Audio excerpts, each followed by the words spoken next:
Hi everybody, this is Laura, City Scrapper. Thank you so much for joining me on my channel.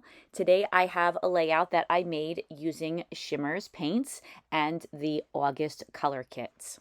I'm going to start off this layout by making some flowers using some dies that I have in my stash and my little tiny We Are Memory Keepers die cutting machine. I'm using two different papers that I made using Shimmerz Color Splash Sprays and my gel plate. I'm working on a video right now to show you exactly how I made these prints using the color splash sprays. The three colors that I used were Squeeze the Day, Flashy Flamingo, and Pinking of You. So they would fit in my little tiny die cutting machine.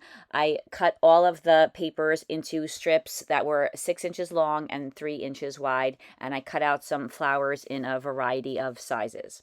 I also cut out some leaves, and I used 80-pound smooth white cardstock for all of these die cuts. To give the leaves some color, I used a Shimmerz inkling called Blue Spruce. Inklings come in small containers and they're dry when you open them, and then if you add some water and then mix the water around with a paintbrush, you can start using them right away. There is a beautiful sheen to the Inklings that I really love.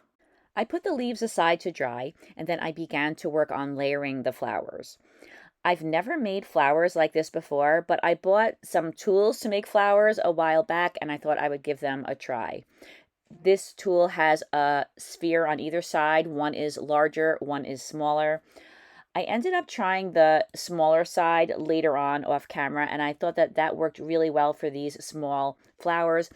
But the larger side of the tool did allow me to add some dimension and make the flowers look a little bit more realistic. I layered them together, putting the smaller flowers inside the larger flowers, and I'm using some gel glue to attach them.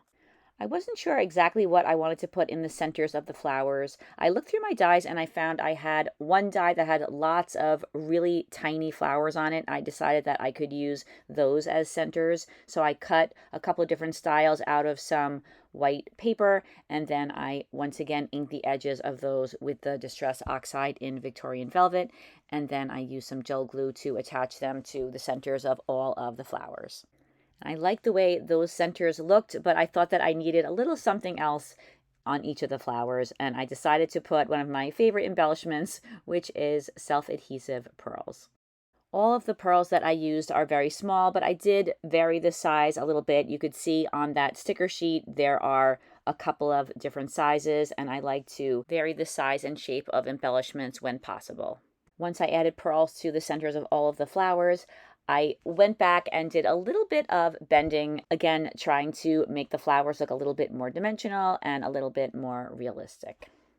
As I mentioned before, I used two different pieces of paper that I made on my gel plate, and the colors on the two different sheets are similar and they go together, but they're just different enough to provide a little bit of variation in the color.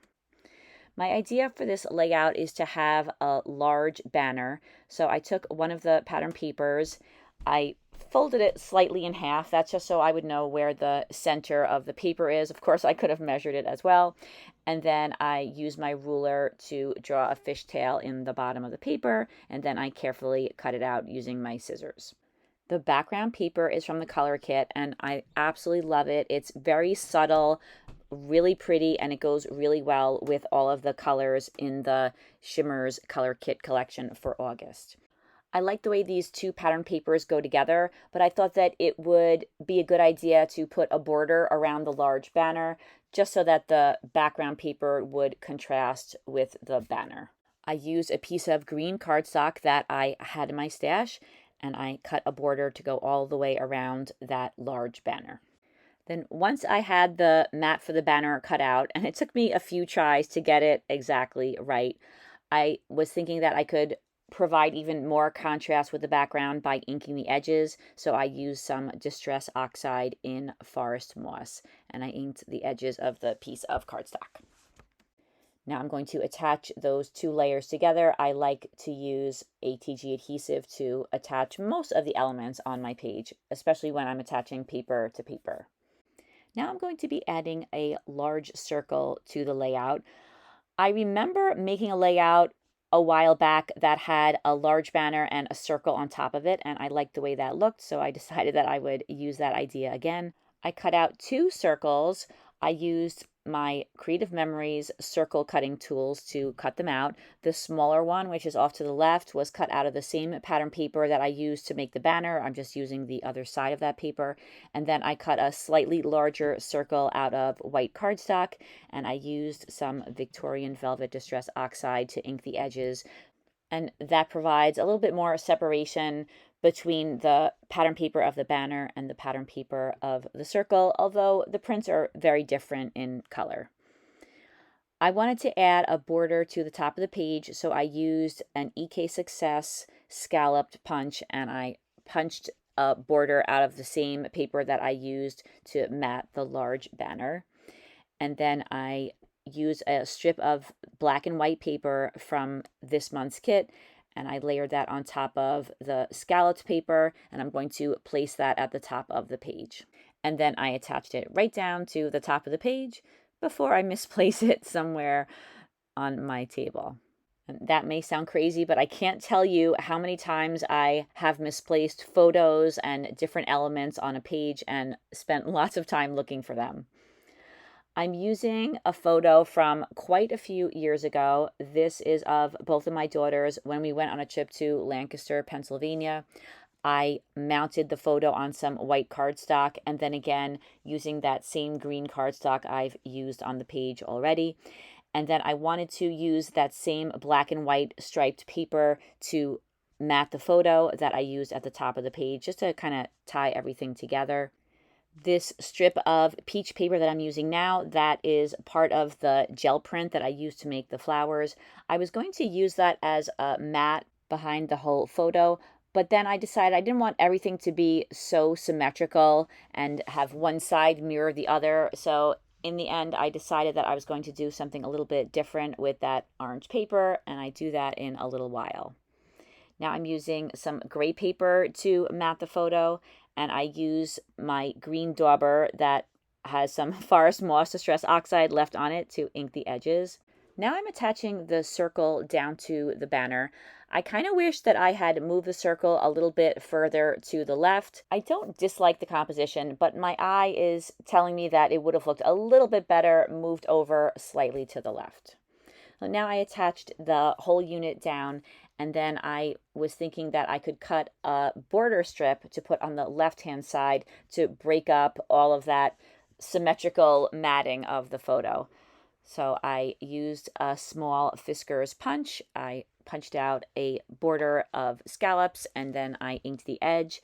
I cut the piece of paper smaller, and then I attached the photo finally down to that large circle.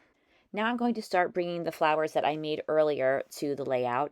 I'm arranging them along the edge of the circle. I'm also going to have some in the lower left-hand corner and some in the upper right-hand corner. I'm using one of the tags from a cut-apart sheet that was in the kit, and I'm layering some embellishments on top of that in the upper right-hand corner. Now I'm bringing in some of those leaves that I painted a little bit earlier, and I'm adding those to the edges of the flowers around the layout. This photo was taken back in 2015. As I mentioned, we were in Lancaster, Pennsylvania. When the kids were younger, I would go to the scrapbooking convention that was in Lancaster every summer, and we would make a whole weekend trip out of it. While I was at the convention, the kids would go to a pottery place and paint some pottery, and then we would explore the area together for the rest of the weekend. And this photo was taken at a restaurant called the Pressroom. I think it's still there. It's a really nice restaurant. It's in an open area, so we would eat outside, and there was a big waterfall. It was just a really nice memory, and I think about that every time I'll go back to Lancaster, because we still go there every year, but now my husband and I just travel there for the day to go to the convention. Years ago, there was also a convention in Valley Forge, Pennsylvania that I used to go to with my scrapbooking friends. That hasn't been around for a while, but the one in Lancaster has been going strong, and I went there this year again, and it was packed. So I was really happy to see that. Hopefully that means that it'll be there for many years to come. I wanted to add some photo corners to the layout, so I used an EK Success scalloped photo corner punch and the same paper that I used to create the flowers, and I punched out a photo corner for each corner. I inked it with Victorian Velvet Distress Oxide and then attached them down. I used a tag, a sentiment, and 2 of the flowers that I made to create a small cluster in the upper right-hand corner. Here I'm adding a heart that says "Love this day" to the left side of the photo. I inked the edges of that heart as well. That time I used the Forest Moss Distress Oxide. In the kit there were quite a few pieces of wood veneer. I picked out these little tiny branches and I used the forest moss to make them green, and I put them in 3 of the clusters on the page. I like the way that adds a delicate element. Then I switched out the sentiment that was in the cluster on the top of the layout for one of the dots. I thought that the heart was really cute and it went really well in that particular spot. Now I'm going to begin adding some branches to each of the clusters to expand them a little bit and give them a little bit more texture and just a little bit more interest. I'm using die cuts that I made with a die from Creative Expressions called Berry Branches. I'm cutting them into smaller pieces and tucking just a couple of them into each of the clusters. I do this on so many of my layouts when I have floral clusters, and I really like the way that it looks. I like adding white back into these colorful clusters. I think that it just adds so much to them. I use this particular die so often that I have a whole stash of these die cuts ready to go for my layouts just to save a little bit of time. Now I'm going to add a title. I'm using the name of the restaurant, which is Pressroom, and I'm using some Felicity Jane puffy letters that I had in my stash. I added some green pearls to each of the photo corners, and then I also put a green pearl on the bottom of the banner. Now I'm using some gel glue and I'm gluing all of those small white branches down to the layout. I also use the gel glue to attach down those little wood veneer branches that I added earlier. Once I glued down all of the branches and everything else on the page that needed to be glued down, I was thinking the layout was complete, but then I decided to switch that green pearl for a black pearl, and now the layout is finished, and here are some close-ups. Thank you so much for taking time out of your day to watch this video. I really hope that you enjoyed watching it. Please take a look in the description box where you'll find a link to the Shimmerz website, and you can check out the beautiful September color kits. It has lots of beautiful papers and paints. When you place your order with Shimmerz Paints, please mention my name in the comments and you'll receive a free paint. I hope you have a wonderful day, and I hope to see you again soon. Take care, everybody. Bye-bye.